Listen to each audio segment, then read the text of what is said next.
Jadi yang terjadi hari ini ada suami telah menceraikan istrinya. Beberapa hari setelahnya dia menyesal. Mungkin tadinya karena emosi ataupun macam-macam penyebab. Kemudian setelah 1 bulan dia menceraikan istrinya, dia mau rujuk. Suami kepinginnya rujuk pada istrinya. Kemudian pada saat dia kepingin ataupun ingin rujuk kepada istrinya, ternyata yang terjadi istrinya nggak mau. Dan orang tua kedua belah pihak sudah sepakat mereka disatukan kembali dengan rujuk. Istri tetap nggak mau, dia nggak mau. Jadi watewinal haitim, apa yang terjadi di istri ini tetap melanjutkan iddahnya. Dia sudah beriddah 1 kali suci, tinggal 2 kali lagi. Suami minta rujuk, istri nggak mau, dan dia masih berasumsi bahwa iddahnya masih bisa diteruskan iddahnya. Padahal suami sudah mengatakan kepadanya, aku rujuk ke kamu, ataupun lu kalau rujuk lo pada kepermohonan temli itu ada merakabah nanti lepoh mati yang temli menyobi dua rujuk gampang mati. Kata di suami anak jadi rujuk. Kalau anak jadi rujuk dia han tumbuslah keinginannya tadi tidak bisa bersatu. Ini persoalan. Jadi yang perlu kita pahami yang pertama, tidak disyaratkan, dan ini tidak ada khilaf, rujuknya seorang suami kepada istrinya supaya sah, ridha istri tidak ada. Istri nggak punya hak dalam hal ini. Dia nggak punya hak. Tidak diberikan hak kepadanya untuk mengatakan aku tidak ridha, tidak. Karena ini dalam genggaman si suaminya. Apabila suaminya mengatakan ke istri, aku rujuk kepada kamu, sudah selesai. Cuman dianjurkan ada saksi 2 orang.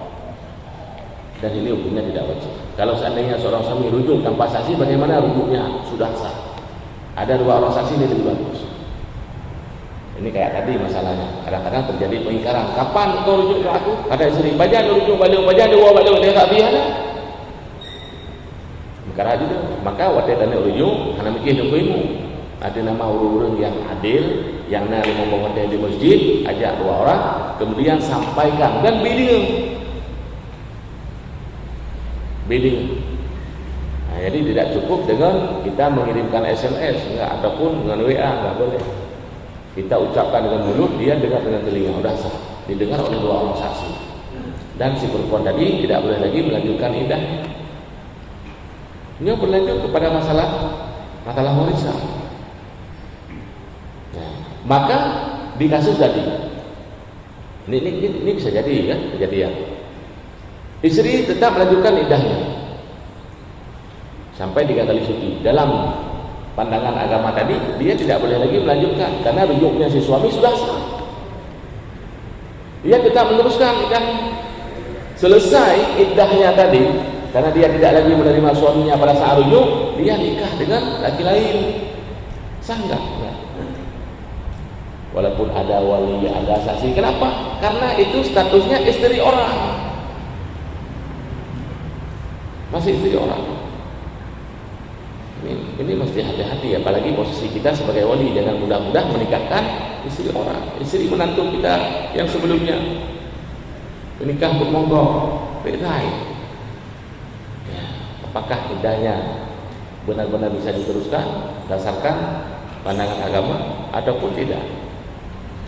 Maka pada saat suami mengatakan aku sudah rujuk ke kamu, iddahnya sudah berhenti.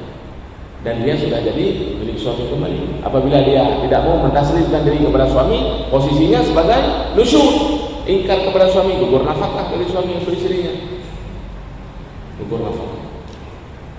Nah, kemudian 2 bulan, 3 bulan, 4 bulan kemudian suami meninggal, istri dapat bahagia. Istri meninggal, suami dapat bahagia.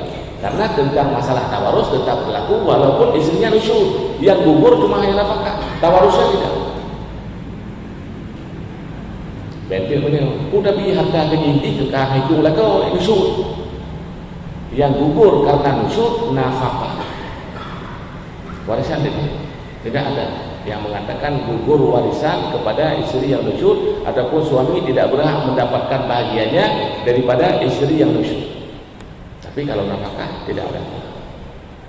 Selama dia masih nusyur, maka gugurlah nafkah untuk suami menafkahinya.